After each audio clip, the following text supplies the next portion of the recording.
Hey there everybody, and welcome back to another episode of Northwest Craftsman. Recently my wife and I just put up a fence in our backyard, and one of the things that I needed to do to finish it off was to build a gate. One of the cool things about the property we're on is that it has a whole bunch of fir trees that we were able to take down, or some family members were able to take down and mill out into this lumber, and they offered it to us so that we could build a gate for this new fence. So today I wanted to share this gate building process with you guys so that you guys can see what I did well, what I did not do well, and that when you guys are building your own gate, hopefully you guys can do it just as good, if not better, than I did. So to start this process off, I grabbed a whole bunch of this 1x12 lumber, which was not stacked with stickers, and so you can see all of these wet spots all the way through. And the other cool thing about sawing your own lumber is that it truly is 1x12. It's 1 inch thick and it's 12 inches wide, except for some of these thinner boards you're seeing. Some of them are about 6 or 8 inches wide. Basically whatever we could get out of the logs. After hauling all of this up to the shop, I went over to the gate and I started making the measurements for the actual gate dimensions. Now, one of the important things to note when you're making these measurements is that if your posts are not perfectly square or plumb, I should say, so straight up and down, it's not really the biggest issue in the world, but you want to make sure that you understand what your smallest dimension in this gap is going to be so that you don't build a gate that's too big. So I started off by measuring this up at the top, and then I went across and measured it at the bottom, and it turns out my bottoms were just a hair closer, so I based my gates off of that dimension because I can always adjust that with my hinges in the future. So off of this minimum dimension I subtracted a 1/2 inch, which is not enough to account for the hinges, but that was going to give me the gap in the center. It's about a 14-foot gap there, so each one was going to be about 7 feet long. On top of this, I knew that I wanted to mount 4-foot tall chain link, so it was going to be about 7 feet wide by 4 feet tall. I decided for the main body of my gate I wanted to do 1x6s, so I started pulling out these 1x12s to cut them down to 7-foot lengths, and then I was going to rip them in half so that I get my 1x6 dimensions. An important part of the process is to make sure that you deeply contemplate all of your dimensions before you cut.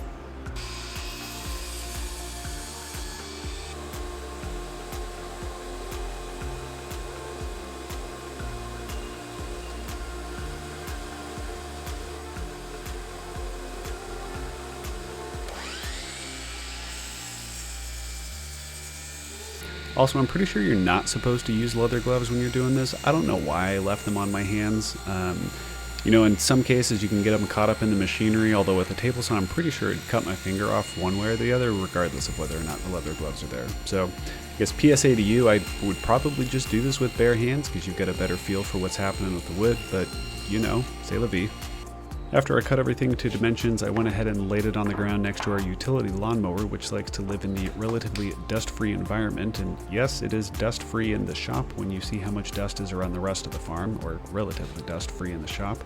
But lay them down so you can get everything organized, and in this case I was not doing any half-lap joints across anything, no special joinery. I literally just laid everything on top of itself and then secured everything, which is why I was able to cut everything to exact dimensions on width and height. That made the math a lot easier because you're not subtracting half width of boards or anything. Once everything was roughly aligned, I took a carpenter square all the way around, which was not shown in this particular step, made sure it was pretty square, and then I threw 1 screw in each one of the joints so that I still had the ability to wiggle it around and make sure that it was perfectly square. Here you can see me actually doing the squaring up that I did at the initial part to make sure that everything was roughly there. But once everything is roughly square, throw 1 screw in each one of the corners so that it can still slide around, and that's going to allow us to do this final adjustment where we measure from one corner to the next. When the dimensions are equal from one corner, you have a perfectly square gate. So I got them square within, I think it was about 1/8 of an inch, and that was good enough for my purposes. Now, if you've never used this trick before, you want to look to see which dimension is the longer one, and then go ahead and just give it a quick tap, and you're going to try and shorten that diagonal until both of them are equal. Now, if you're off by like a 1/2 inch, note that you're only going to try and shift it by half of that because you're going to be adding that length to the other side. Keep going back and forth until you get this equal with each other, and then go ahead and throw a whole bunch of screws all over the place to secure it all in.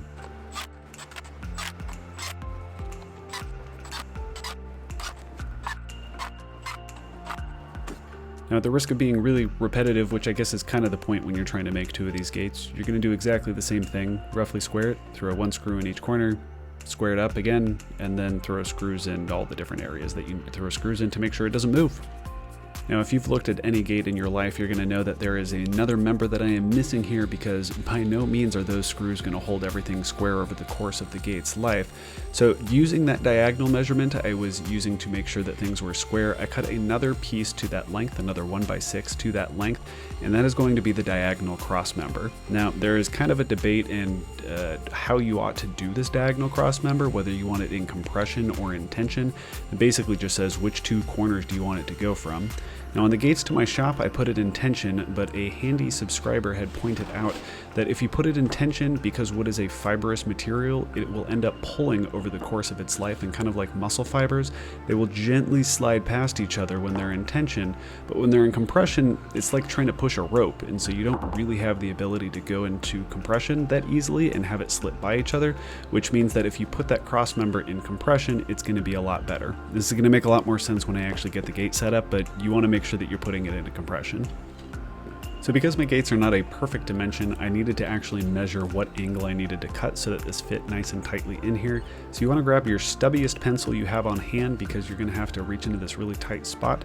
Make sure that it's overlapping on both sides, and then you're going to go ahead and mark the bottom, flip it over, and look to see where it marked. Then we're going to take it over to the miter saw, and because it's not an even angle, we're going to just line up the blade with those marks that we had, make sure it meets on both sides, and then you're just going to go ahead and cut it here. Now the beauty is you don't need to do it on the other side, because it should be symmetric for this angle.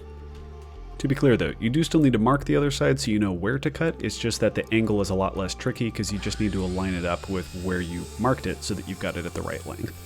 And I will admit that I messed this up at least once, but when you get everything fit in, it should fit nice and snug.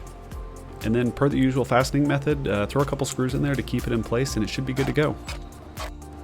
So here's what the gate looks like when it's set up. Now I need to make sure that I'm matching the other gate to it, so you can see me spending a lot of time contemplating how I need to set this up to make sure that I'm getting that cross member in the right spot. And the beauty is, even after marking it, I realized it was still in the wrong spot, so I had to flip it over to the other side, which again should be fine because it's all just about square. But if you want a gate that matches, make sure you're spending time looking at it to make sure that you get them mounted correctly. Next up is the easy part, or at least the less thinky part, where I just have to haul them into the right spot. But what you're going to see here is a really great example of what I mean when we've got a member in tension or compression. So as the gate is hanging at the hinge side, it is supported by gravity there. But as you move out towards the center, which in this case is on my left, gravity is going to be pulling down. Now if gravity pulls down, it's going to try and twist that piece in, which shoves that cross member into the bottom side of the hinges. If you were to hang it the other direction, where you had the cross member at the top on the hinge side, when gravity pulls down on the center of the gate, it's going to try and stretch that cross member to make that diagonal piece longer. So again, this is the first time that I've done it in compression. The other one I did in tension. My doors on the shop seem fine, but the logic makes sense to me that you're going to want them to be in compression just because of the fibrous nature of wood.